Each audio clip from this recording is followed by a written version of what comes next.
말씀 신약 성경 고린도전서 12장 3절 한 절 말씀, 이 말씀의 의미를 생각하면서 고린도전서 12장 3절 한 절 말씀 읽습니다. 다 같이 읽겠습니다. 그러므로 내가 너희에게 알리노니 하나님의 영으로 말하지 아니하는 저주라 하지 아니하고 또 성령으로 아니하고는 누구든지 예수를 주시라 할 수 없느니라. 아멘. 다시 한번. 그러므로 내가 너희에게 알리노니 하나님의 영으로 말하는 자는 누구든지 예수를 저주할 자라 하지 아니하고 또 성령으로 아니하고는 누구든지 예수를 주시라 할 수 없느니라. 아멘. 믿으십니까? 이 말씀이 어떤 의미냐면 하나님의 영으로 말하는 자는 무슨 말을 한다는 거죠? 예수 그리스도를 고백하는 이 사람은 하나님의 영으로 말하는 자는 누구든지 예수를 어떠할 자라 저주할 자라 하지 아니하고, 다시 말해서 예수를 부인할 수 있다 없다? 없다. 성령께서 예수님을 구주라고 고백하게 했다면 어떤 일이 있어도 예수님을 저주하거나 예수님을 모른다고 결코 부인할 수 없어요. 그래서 여러분, 그래서 나오는 것이 뭐라고요? 순교가 나오는 거예요. 그 불에 태워서 죽이고 기름 가마에다가 집어넣어서 죽이고 단두대에 목을 치고 극약을 먹어서 죽이고 사자의 밥이 되게 해서 죽이지만 결코 예수를 부인하지 않는 것은 성령이 그 안에서 예수님을 구주라 고백하게 하기 때문에 결코, 그리고 하나님께서 성령을 통해서 믿음을 선물로 주셨고 그 믿음을 거두어 가시지 않기 때문에 결코 예수님을 부인하거나 저주할 수 있다 없다? 없다. 그러면서 또 이렇게 말씀하죠. 성령으로 아니하고는 누구든지 예수를 주시라 할 수 없다. 아무리 자기가 주님이라고 부르고 싶어도 성령이 믿음을 주지 않으면 주라고 고백할 수 있다 없다? 믿을 수도 없고 고백할 수 없다. 이 말씀은 그래서 아주 두 개를 중요하게 하죠. 한번 성령이 내게 믿음을 주시면 결코 주님을 내가 부인할 수 있다 없다? 내가 부인하고 싶다고 뜯어내고 싶어도 안 된다 이 말이에요. 또 누군가는 예수님 막 자기가 억지로라도 믿어보고 싶어도 안 믿어진다 이 말이에요. 왜? 성령이 은혜 주지 않으면 그런다. 그런데 여러분 안에 예수님을 믿는 믿음이 있습니까 없습니까? 있지요. 그럼 여러분이 어떤 사건과 상황이 와도 여러분이 내 믿음은 부인할 줄 몰라, 그럴 줄 모르지만 성령이 주신 믿음이라면 예수님을 부인할 수 있다 없다? 부인 안 할 거예요. 예수님을 저주할 자라고 그렇게 하지 않을 거예요. 여러분 안에 누가 계시니까? 성령이. 그리고 그 성령이 뭘 주셨습니까? 믿음을 주셨으니까 그 성령님께 감사하시고 여러분의 믿음의 상태, 그 상태를 보지 마시고 성령이 내게 믿음을 주셨다, 그 성령님을 여러분이 기억하신다면 어떤 상황이 와도 여러분이 주님을 부정하지 않고 믿음으로 승리하게 될 줄로 믿습니다. 오늘은 이제 14장입니다. 제 14장. 14장은 무엇에 관하여? 구원에 이르는 무엇에 관하여? 믿음에 관하여예요. 아주 여기서 두 가지 단어가 나오죠. 구원과 믿음. 구원에 이르게 하는 것이 뭐다?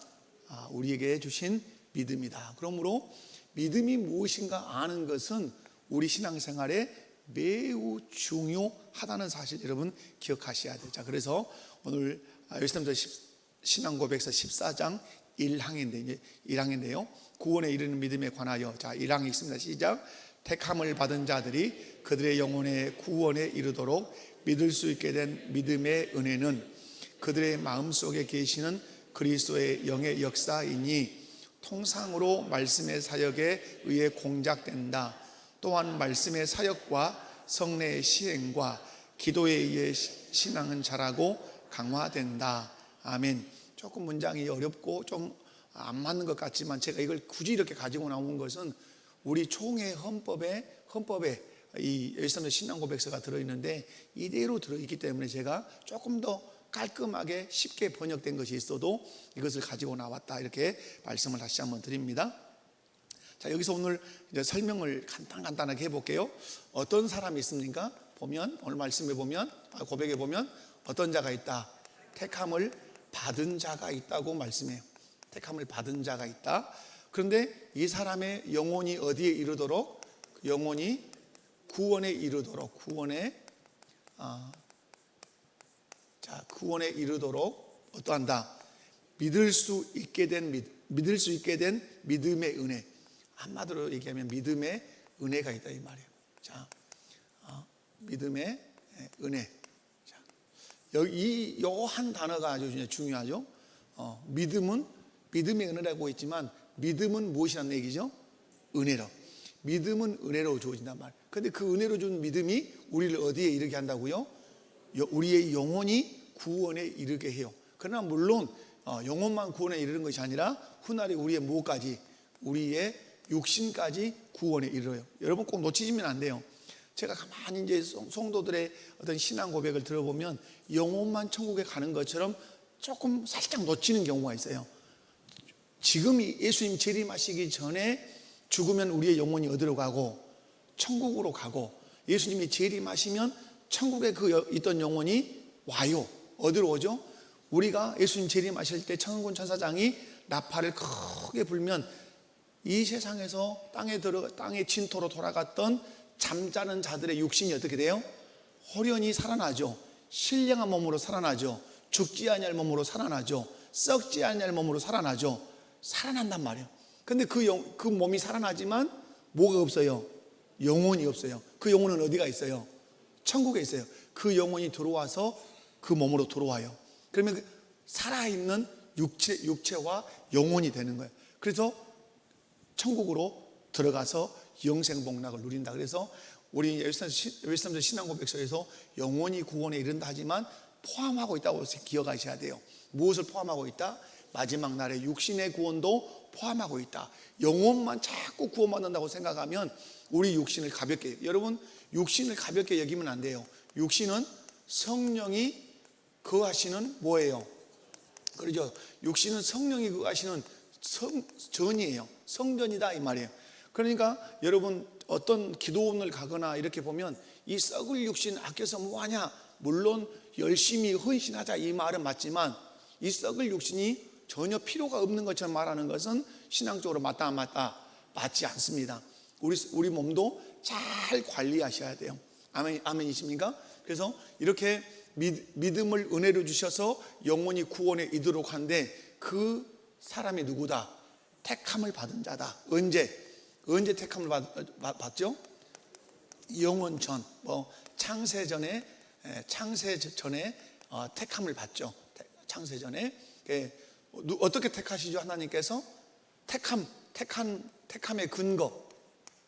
택함의 근거는 뭐예요? 왜 택해요?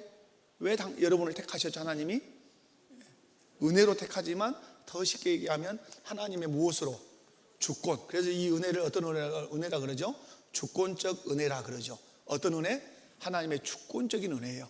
내가 잘해서가 아니라, 뭐가 잘나서가 아니라 하나님이 그냥 주권적으로 아무것도 따지지 않고. 그래서 여러분이 이 주권적 은혜를 기억할 때, 그래서 우리는 이 설을 안 믿어요.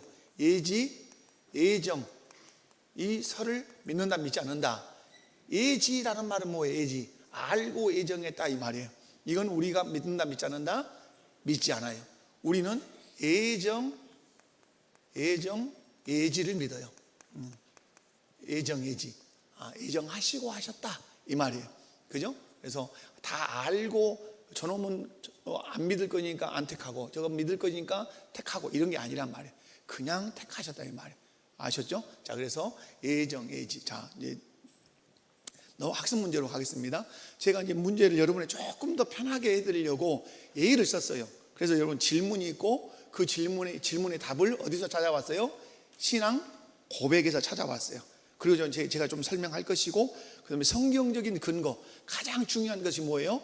성경적인 근거가 있냐, 이게 중요한 것이고, 그 다음에 이제 우리의 삶에 어떻게 적용할 것이냐, 이런 순서로 한번 만들어 봤어요. 다시. 자, 1번 한번 읽습니다. 시작.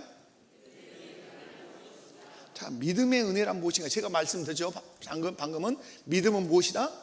은혜다. 누가 주신 은혜다? 하나님께서 성령을 통해서 주신 은혜다. 이렇게 보시면 돼요. 자, 질문을 읽습니다. 시작. 믿음은 우리 안에서 자연적으로 생겨나는 것인가? 아니면 하나님께서 주시는 것인가? 믿음의 뭐예요? 그러면 믿음의 출처. 이것은 내가 스스로 갖는 것인가? 아니면 뭐예요? 하나님께서 주시는 건가? 주시는 것인가? 이 질문이죠. 이제 안 쓸게요. 자, 믿음의 출처. 여러분 어디에 동의하십니까? 1번입니까? 2번입니까? 그죠?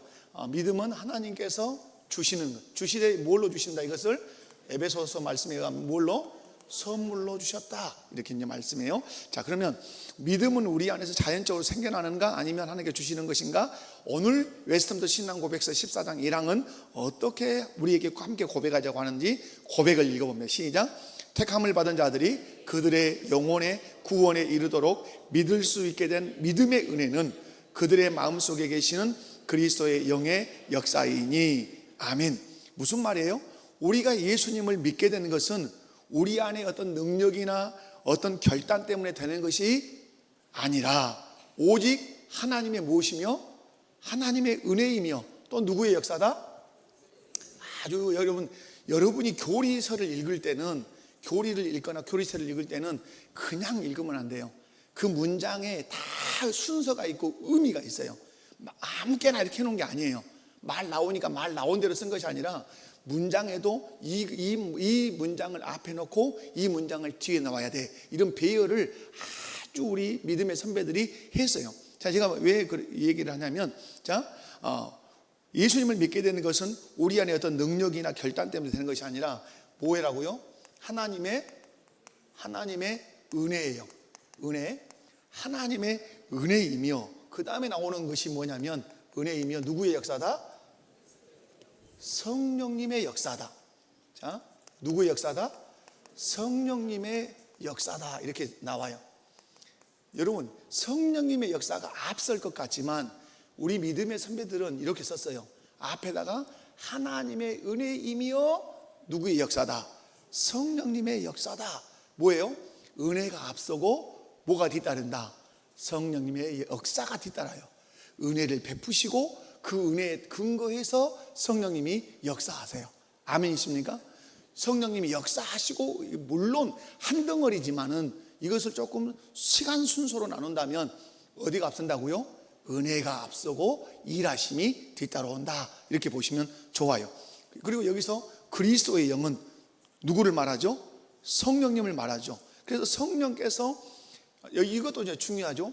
성령께서 우리에게 믿음을 주실 때 성령께서 우리에게 믿음을 주실 때 어떻게 하냐면 제일 먼저 죽었던 영혼을 어떻게 해요? 죽었던 영혼을 살리세요. 순서적으로 한다면 그래요. 이게 동시적인 일이지만 순서적으로 한다면 성령께서 제일 먼저 뭐 하신다고요? 죽었던 영혼을 살려요. 왜 여러분 사람들이 눈 깜빡깜빡하고 있는 것 같지만 여러분 예수 안 믿는 사람들은 다 어떤 사람이에요? 죽은 사람이에요. 그럼 죽은 사람한테 뭐 말하면 알아들어요? 못 알아들어요? 못 알아듣죠. 그러니까 그 사람이 알아들으려면 먼저 뭘 해야 돼요? 살려야 돼요. 순번적으로 가면 된다 이 말이에요. 성령께서 죽었던 영혼을 살리시고 그 다음에 뭐가 있을까요?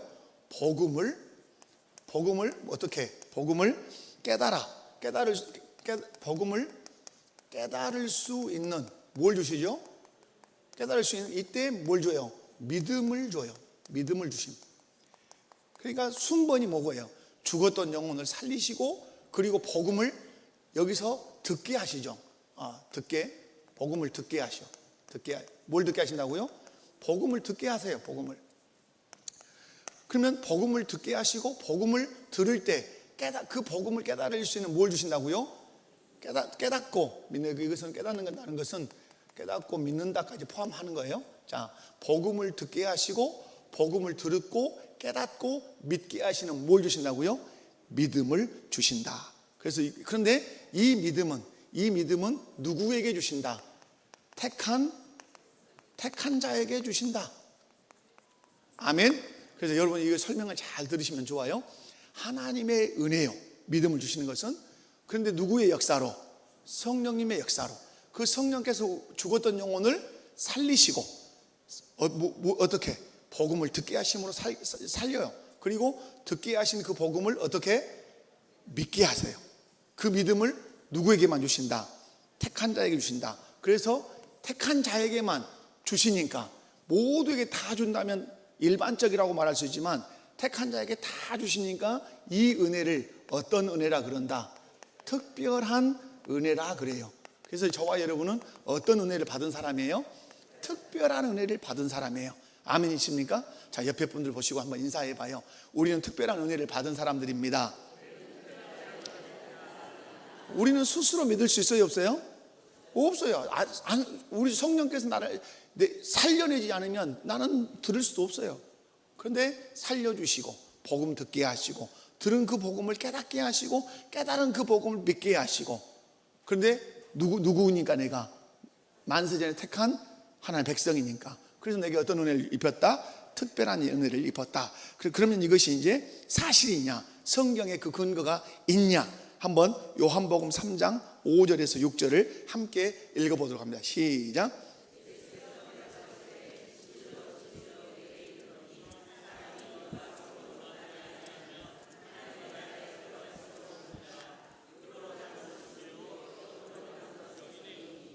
아멘. 누가 말씀하셨어요? 누가 말씀하셨어요? 지금 이 말씀을 예수님께서 말씀하셨어요. 사람의 말이 아니라 하나님이시며 하나님의 아들이신 예수님이 친히 말씀하셨어요. 진실로 여기서 거듭 진실을 말한다. 이건 확실한 진리다 이 말이에요. 내게 이르노니 사람이 물과 성령으로 나지 아니하면 하나님 나라에 들어갈 수 있다 없다? 들어갈 수 없다. 쭉 읽으면 하나님 나라 볼 수도 없다 이렇게 나와요. 들어갈 수도 없고 볼 수도 없어요. 이 대목을 본다는 얘기를 설명하려면 많은 시간이 또 필요하니까 제가 생략하고 갈게요. 자, 그래서 분명한 것은 물과 성령으로 거듭나야 어디에 들어갈 수 있다? 하나님 나라 천국에 들어갈 수 있다. 그래서 성령으로 거듭나야 믿을 수 있다는 사실을 이 본문이 우리에게 증거하고 있어요. 자, 에베소서 2장 8절에서 9절 읽습니다. 시작. 이것이 너희에게서 난 것이 아니요 하나님의 선물이라. 행위에서 난 것이 아니니 이는 누구든지 자랑하지 못하게 함이라. 아멘. 믿음 자체가 하나님의 무엇이다? 선물이라는 사람 명확하게 해요. 너희는 무엇에 의하여? 은혜에 의하여. 여러분, 은혜라는 말은 뭐예요? 은혜라는 말은 내 공로 1이라도 여기에 포함돼요? 안 돼요? 안 되죠. 은혜는 거저 주시는 거죠. 근데 여러분, 은혜는 거저 준다, 이렇게 거저 주시는 것, 이렇게 할 때 우리가 그냥 이걸 어떻게 생각하냐면 그냥 공짜 이렇게 생각해요. 공짜는 맞기는 맞지만 우리 입장에서는 공짜예요. 그렇죠? 우리가 은혜를 입어 믿음을 갖고 구원을 얻는 것은 거저 주시는 은혜로 뭐예요? 우리 입장에서는 공짜예요. 그러나 누구 입장에서는, 하나님의 입장에서는 공짜가 아니에요. 하나님의 입장에서는 여기서 대가를 치르신 거예요. 대가. 그 대가가 뭐예요? 예수님의 십자가의 죽으심이죠. 그러니까 우리가 자꾸 거저 주셨다, 공짜다, 여기만 자꾸 몰입하면 예수님에 대한 감사가 안 나와요. 나는 공짜로 받았지만, 나는 거저 받았지만, 하나님의 입장에서는, 예수님의 입장에서는 무엇을 치르셨다? 대가를 치르셨다. 그 대가가 뭐다? 십자가에 죽었는데, 우리 이것도 실상은 이것만 말하면 안 돼요. 십자가에 죽었다만 말하면 안 돼요. 어디서? 하나님과 본체신데 그 동등됨 포기, 그 사람의 모양, 종의 형체, 이걸 다 말해야 돼요. 그리고 나서 마지막 십자가에 죽으심으로 복종하셨다, 이렇게 돼요. 근데 우리는 맨날 뭐 많이 말해요? 이것만 말해요. 하나님과 동등되신 본체였는데 그것을 포기하시고 사람의 모습을 입으셨다. 이건 우리 이성으로는 이해가 안 되지만 어마어마한 은총의 사건이다 이 말이에요. 우리 입장에서는 거저받고 우리 입장에서는 공짜지만 하나님 아버지 입장에서는 독생자 예수를 내어준 사건이고, 예수 그리스도 자신의 입장에서는 모든 것을 포기하고 십자가에 죽어서 우리를 어떤 사건이다? 구원하신 사건이에요. 아멘이십니까? 이 튼튼한 구원론을 여러분이 유지할 수 있기를 바랍니다. 그래서 믿음 자체는 하나님이 주신 무엇이다? 선물이다. 우리의 행위나 공로 1이라도 들어간다 안 들어간다? 1이라도 들어가면 선물 된다 안 된다? 안 돼요. 자, 고린도전서 12장 3절 읽습니다. 시작.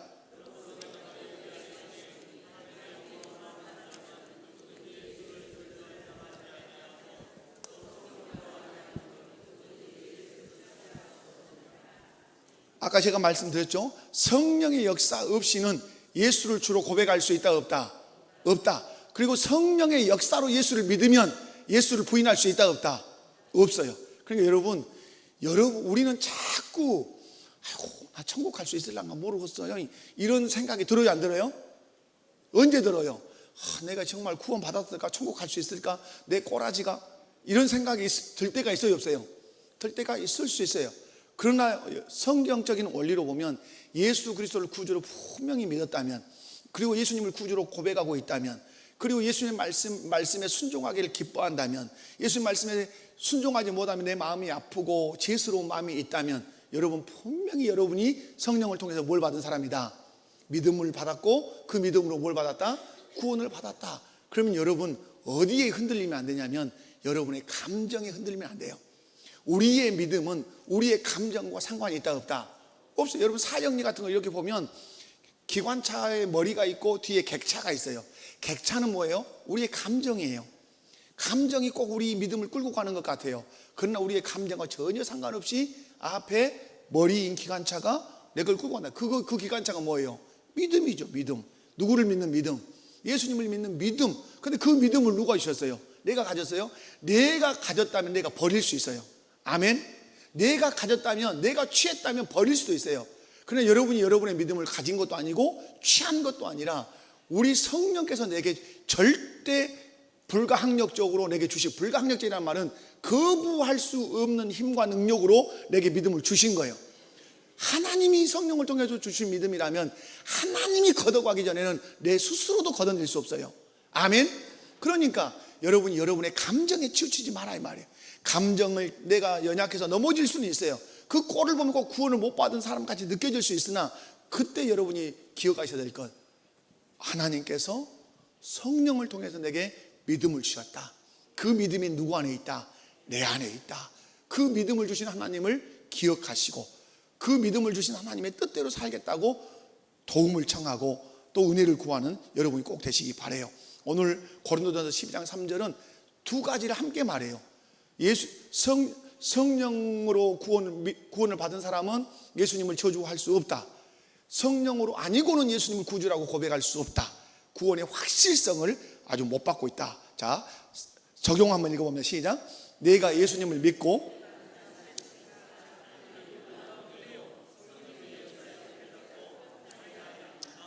아직 믿지 않는 가족이나 이웃을 위해 성령님의 역사하심을 간구하며 기도해야 합니다. 아멘. 이 적용에 있는 건 뭘 지금 드리는 말씀이냐면 우리의 노력도 중요해요. 남편, 예수 안 믿는 남편 잘 섬기고 여보 교회 가야지 하고 예수님에 대한 복음을 전하는 것도 중요해요. 그러나 더 중요한 것이 있어요. 그게 뭐예요? 성령님의 역사를 기도해야 돼요. 성령님 만나 주십시오. 성령님 믿음 주십시오. 성령님 은혜 베푸십시오. 성령님 우리 남편에게 정말로 죽었던 그 영혼, 우리 남편의 영혼을 살려주십시오. 뭘 기도해요? 성령님의 역사를 간구하며 기도하는 것이 전도에서 가장 중요하다는 거예요. 아멘.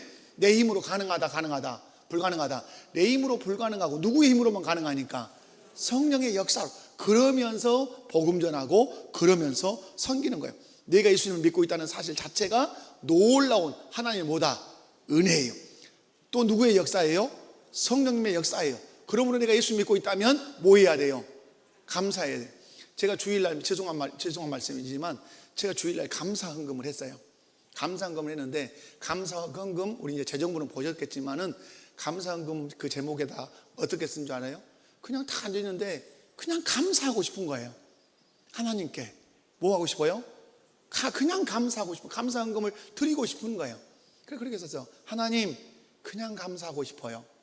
그냥 감사하고 싶습니다. 그렇게 썼어요. 그리고 밑에다가 이제 감사함 이렇게 썼어요. 여러분 우리가 신앙생활하면서 이런 내게 주신 믿음이 하나님의 절대적인 은혜구나 이런 걸 생각하면서 우리가 뭐 할 수 있어야 돼요? 감사헌금 할 수 있어야 돼요. 아멘. 제가 한번 여러분 한번 생각해 봐요. 하나님이 내게 믿음을 주신 것 때문에 감사헌금 한 적이 있는가? 성령님이 말할 수 없는 은혜를 베푸셔서 나를 이끄신 것을 생각하면서 감사헌금 한 적이 있는가? 우리의 감사는 거의 다 조건적이에요. 아들 대학교 붙으면, 딸 결혼하면, 순산하면, 병에서 나으면 다 이런 것만 감사하려고 해요. 그러나 정말로 큰 감사가 뭐예요? 예수 믿게 하심, 믿음 주심, 성령에 떠나지 않으심, 성령을 읽을 때 깨닫게 하심, 말씀을 들을 때 은혜 받게 하심, 이런 것들이 실상은 말할 수 없는 감사의 제목들이에요. 아멘이십니까? 그래서 여러분 하나님의 놀라운 은혜가 우리에게 주어져서 우리에게 뭘 주셨다? 믿음 주셨다. 믿지 않는 가족이 있다면 무엇을 위해서 기도해라? 성령님의 역사하심을 위해서 기도하자. 여러분 우리가 예수님 믿게 된 궁극적인 원인은 하나님의 은혜이며 우리 마음속에 계시는 성령님의 역사인 줄로 믿습니다. 자, 두 번째 그리스도의 영의 역사란 한번 질문 한번 읽어보면 시작. 자, 신앙 고백 읽어봅니다. 자, 여러분 이제 그리스도의 영은 누구시죠? 그리스도의 영은 성령님이시죠. 자, 그리스도의 영은 그리스도의 영, 성령님, 하나님의 영 이렇게 다 말해요. 근데 성령께서 우리에게 믿음을 주실 때 우리의 믿음에 대해서 어떤 역할을 하는가? 그죠? 신앙 고백 통상으로 무엇으로 성령님 무엇으로 역사하신다? 통상으로라는 말은 통상으로는 말은 뭐예요? 일반적으로라는 말이에요. 그러니까 아주 이건 보통 아주 성령이 역사하실 때 가장 일반적인 역사는 무엇으로 하신다? 하나님의 말씀으로 하신다. 아멘이십니까? 여러분 가장 성령님이 일반적으로 역사하시는 통상적 역사는 무엇으로 하신다? 말씀으로 하신다. 그러니까 여러분 유달산 꼭대기가 올라가서 기도하는 것도 중요해요. 거기서 기도하면 성령님 은혜 주실까요? 안 줄까요? 은혜를 줘요. 근데 그것도 뒤에 가면 통상적 은혜 중에 하나지만 가장 통상적 은혜는 뭐예요? 말씀이에요. 그러니까 기도하는 것도 중요하지만 더 집중해야 될 영역이 어느 영역이죠? 말씀이란 말이에요. 그래서 성령께서 우리의 믿음을 일으키시고 주시지만 그 방법은 뭐 특별한 계시 이런 게 아니고 신비한 체험을 통해서만 이런 게 아니고 통상적으로 일반적으로 어떤 사역을 통해서 말씀 사역을 통해서 이루어진다는 사역. 그럼 여러분 무슨 사역을 통해서요? 하나님 말씀 사역, 설교, 또 뭐가 있어요? 성경 말씀 사역할 때 성경 공부, 또 성경 읽기. 여러분 요즘 필사하시죠? 제가 필사하신 분들 얘기를 이렇게 들어보면 놀라운 은혜가 있는 건 분명한 거예요. 이번에 성경을 사랑합니다라는 책을 읽으시고 이번에 독후감을 내셨는데 7여전도회가 그 책을 읽기로 하고 이렇게 냈는데 제가 이 독후감을 보면서 은혜를 받았어요. 그런데 필사하신 분들이 이렇게 얘기하는 걸 제가 몇 분한테 들었어요. 그냥 옛날에는 이렇게 성경을 읽었는데 필사를 막 이렇게 하다 보니까 또 어떤 분은 하나님의 말씀이 살아있다는 느낌을 받는다는데 자기는 그게 안 믿어지고 그랬단 말이에요. 그런데 필사를 성경 66권을 쭉 교회가 하라는 대로 했더니 어느 순간에 성경 말씀이 활자로 박혀있는 말씀이 살아서 역사하는 말씀이라는 사실을 느껴봤단 말이에요. 자기가 그래서 성경이 송이꿀보다 달다는 이 말씀이 자기는 믿어져 버렸다 이 말이에요. 그러니까 또 성경 필사를 한다 안 한다? 또 하고 또 읽게 된다는 거예요. 여러분 정광 목사님의 성경을 사랑합니다 책은 아주 쉬운 책이에요. 그러니까 여러분이 교회에서 필독서를 주면 담임 목사가 에이 망하시오 하고 줄 거예요?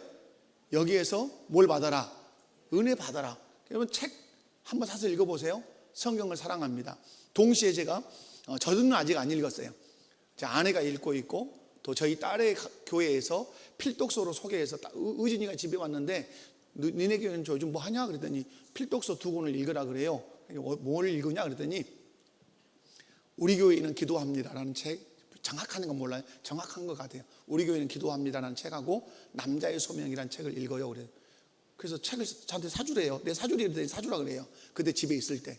그래서 제가 이제 책을 4권을 샀죠. 이제 지 2권, 우리 2권 하려고. 근데 책이 도착한 날 가버렸어요. 책은 오후에 도착하는데 오전에 갔어요. 이제 아마 그렇게 됐어요. 타임이. 그러니까 책이 이제 2권 된 거죠. 그런데 의연이가 엊그저께 왔었어요. 그 의연이한테 엄마가 남자의 소명을 읽어봐라 그러니까 제가 남은 여분을 줬어요. 그때 가서 읽고 전화가 왔어요. 엄마 너무 좋은 책이에요. 남자로서 성경에서 남자가 해야 할, 남편이 해야 할 역할을 실제적으로, 처음에는 언론적인 거, 뒤에는 실제적인 거. 그러니 너무 좋으니까 엄마 욕심에 누구한테 읽으라고 했어요?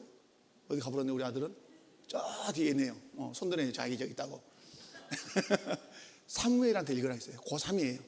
읽으니까 고3이 말해요. 너무 좋아요. 남성 여러분, 무슨 책을 읽어라? 책 제목 무엇이다? 남자의 소명을 읽으시라. 저도 읽어보려고요. 함께 읽고 나눔이 있었으면 참 좋겠다. 그래서 제가 청년대학부도 남자의 소명, 남자 애들에게 좀 읽혀보이시오 이렇게 했어요. 자, 그래서 성령님은 통상적으로 일반적으로 뭘로 역사하신다? 말씀으로. 설교 중요한 거죠. 지금도 성령이 뭘로 지금 여러분에게 역사하고 있을까요? 제가 전하는 말씀을 가지고 역사하시죠. 또 성장반 성경 공부, 또 구역 예배 이런 말씀, 또 성경 읽기, 필사 이런 데 역사하시고, 또 복음을 전하는 전도, 선교 여기서도 누가 역사하시죠? 성령님이 역사하실 줄로 믿습니다. 성경적인 근거가 있냐? 로마서 10장 17절 읽습니다. 시작. 들음에서 나며 들음은 그리스도의 말씀으로 말미암았느니라. 믿음은 어디서 나요? 들음에서 나요. 근데 들을 때 뭘 들어야 돼요? 호랭이 담배 핀 얘기 들어갖고는 안 돼요. 누구의 말씀을 들어야 돼요? 그리스도의 말씀을 들어야 돼요. 누구의 말씀? 그리스도의 말씀을 들어야 돼요. 그러니까 여러분 글을 몰라도 괜찮아요. 글을 몰라도 어디만 안 어두우면, 귀만 안 어두우면, 귀도 어둡고 눈도 어두우면 요즘은 뭐 또 있어요? 점자도 있어요. 점자도. 그러니까 여러분 믿음은 어디서 난다? 들음에서 나. 뭘 들어야 돼요? 그리스도의 말씀을 들어야 돼요. 그러니까 여러분이 뭐 하려고만 하시면 돼요? 잘 들으려고만 하시면 돼요. 어떠려고요? 잘. 그래서 신명기 6장 같은 데 보면 쇠마 이스라엘 이렇게 하잖아요. 읽어라 이스라엘 이렇게 안 한단 말이에요. 들으라 이스라엘아 그런단 말이에요. 들으라. 무엇을? 하나 여호와의 율법을 들어라. 근데 여러분 뒤에 소선지서로 가면 들어야 산다고 말해요. 뭐 해야 산다고요? 하나님 말씀을 들어야 살아요.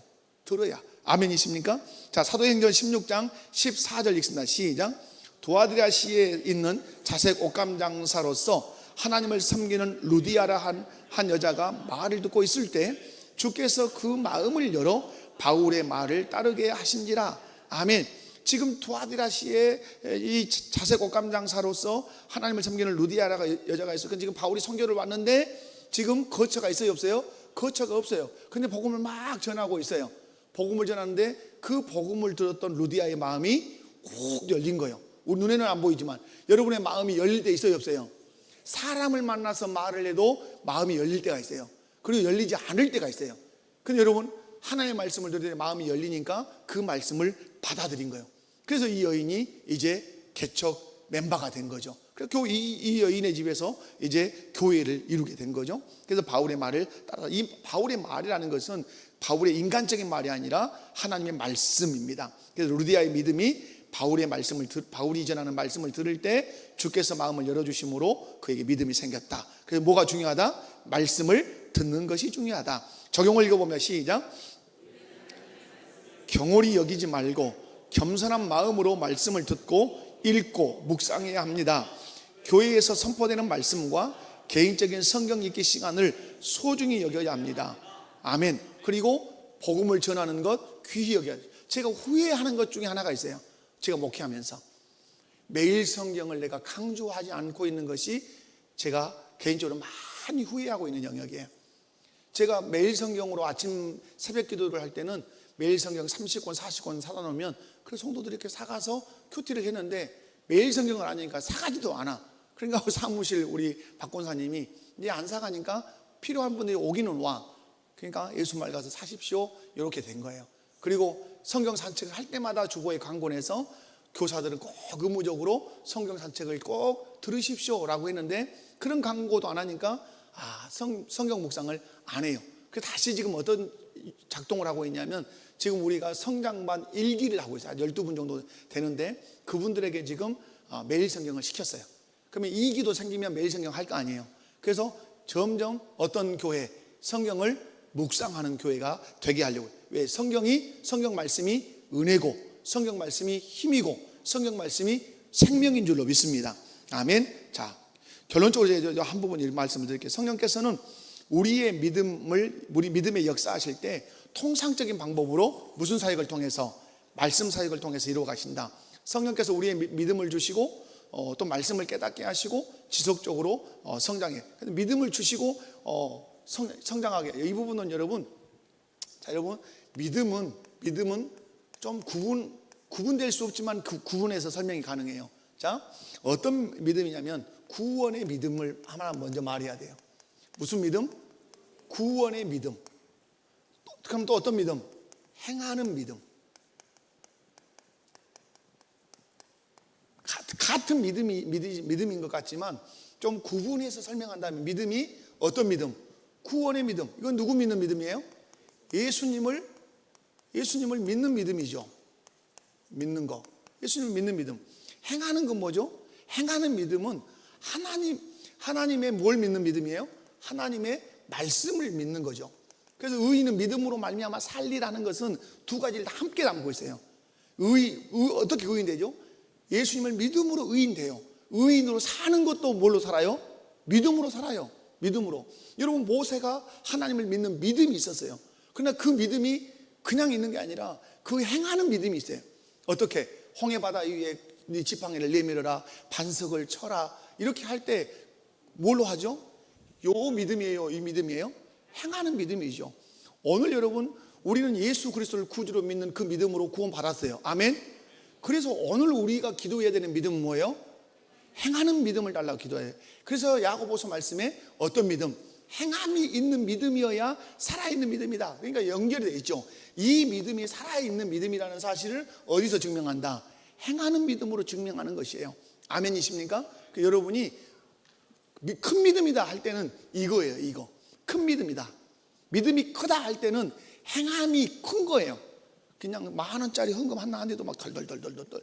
제가 이런 얘기했어요. 제가 어떤 얘기냐면 이 사무엘이 엄마가 이제 제 아내가 제 장모님을 모시고 있어가지고 1부 예배를 이렇게 늦게 2부 예배로 오는 때가 있었어요. 그럼 항상 중고등부 예배 들어가기 전에 어머니에게 받으러 온 거 있어요. 뭘 받으러 올까요? 헌금을 받으러 와요. 헌금을. 그럼 헌금을 항상 신권으로 다 이렇게 한쪽에다 올려놓은 데가 있어요. 근데 엄마가 안 와버렸잖아요. 오빠 헌금 뭐? 이렇게 한 거예요. 그러니까 제가 줬어요. 헌금을. 근데 자기가 평소에 하는 헌금보다 많은 양이에요. 많은 양이니까 이렇게 많이 그죠? 많이 드려야지. 어떻게? 많이 드려야지. 여러분 우리 아이들에게 어떻게 가르쳐야 돼요? 조금? 아니요. 많이 드려라. 많이 드려라. 기쁨으로 많이 드려라. 저는 우리 자녀들 늘 할 때 너네들 교회 가서 많이 드려라. 절기연금 얼마나 있냐 맨날 물어봐요. 조금 했다고 하면 다시 하라 그래요. 얼마 했다고 말하면 너무 적다. 더 해라. 하나님 앞에 어떻게 그렇게 하냐. 그렇게 가르쳐요. 여러분 그것이 어디서 나오는 거예요? 큰 믿음이어야 돼요. 어떤 믿음? 옆에 분들 한번 헌금 얘기한 게 딸싹을 안 하려고 하네요. 옆에 분들 한번 보시고 인사. 큰 믿음이 됩시다. 자, 아멘. 자, 마지막 하나 이제 속히 보고 마치도록 하겠습니다. 자, 세 번째가 뭐죠?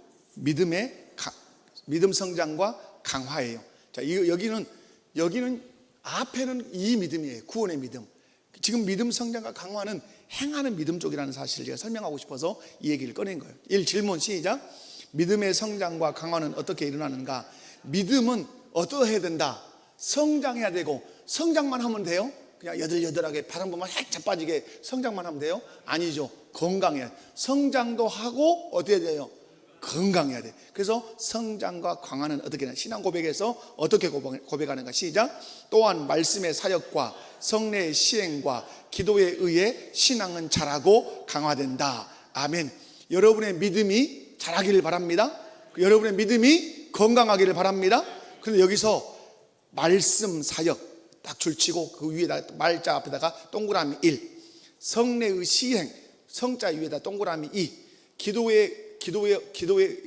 위에다가 동그라미 3 해놓고 밑에가 분명히 있지만 강화된다 옆에다가 은혜의 방편 이렇게 써놓으면 돼요. 이 세 가지는 무엇이다? 하나님께서 성령님께서 우리에게 은혜를 주시는 방편이에요. 도구예요. 길이에요. 하나님은 이 세 가지 통로를 통해서 주로 뭘 주신다? 은혜를 주셔요. 그래서 한 번 생긴 믿음은 가만히 두면 저절로 자라거나 성장하는 것이 아니에요.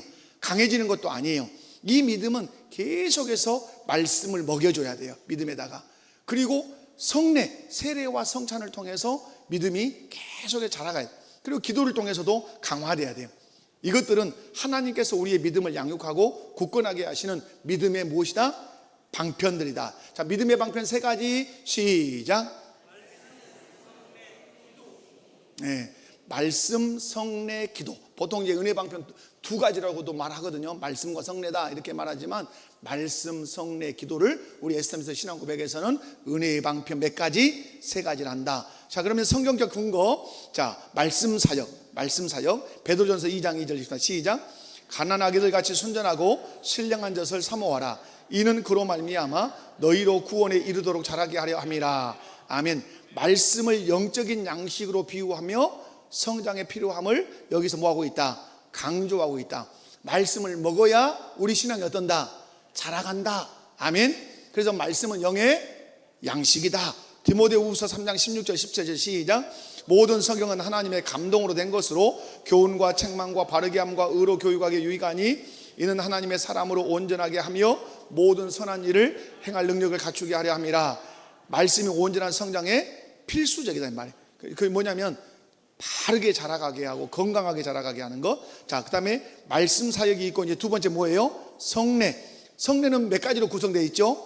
세례와 성찬으로. 자, 먼저 세례. 로마서 6장 3절 4절 시작. 세례를 받는 우리는 그의 죽으심과 합하여 세례를 받는 줄 알지 못하느냐? 그러므로 우리가 그의 죽으심과 합하여 세례를 받음으로 그와 함께 장사되었나니 이는 아버지의 영광으로 말미암아 그리스도를 죽은 자 가운데 살리심과 같이 우리로 또한 새 생명 가운데 행하게 하려 함이라. 아멘. 세례는 내가 죽었다가 다시 산 사건이고 그리스도와 연합한 사건이다. 이것을 시각적으로 눈으로 보게 하는 것이 무엇이다? 세례다. 자, 그 다음에 고린도전서 11장 23절 26절 이것은 성찬이에요. 자, 성례는 두 가지로 구성되어 있죠. 세례와 성찬. 자, 고린도전서 읽습니다. 시작. 내가 너희에게 전하는 것은 주께 받은 것이니 곧 주 예수께서 잡히시던 밤에 떡을 가지사 축사하시고 떼어 이르시되 이것은 너희를 위하는 내 몸이니 이것을 행하여 나를 기념하라 하시고 또 식후에 또한 그와 같이 잔을 가지시고 이르시되 이 잔은 내 피로 세운 새 언약이니 이것을 행하여 마실 때마다 나를 기념하라 하셨으니 너희가 이 떡을 먹으며 이 잔을 마실 때마다 주의 죽으심을 그가 오실 때까지 전하는 것이니라. 아멘. 성찬. 성례는 세례와 성찬으로 구성되어 있으나 성찬은 또 무엇과 무엇으로 구성되어 있다? 떡과 포도주로 구성되어 있다. 믿으십니까? 그래서 성찬이 그리스도의 희생을 기념하고 우리의 믿음을 견고하게 하는 것이다. 그래서 성찬에 참여하면 우리의 믿음이 커져요. 믿음이 커져서 뭘 이길 수 있는 믿음이 되죠? 죄를 이길 수 있는 믿음이 되고 주님을 위해서 희생할 수 있는 믿음이 돼요.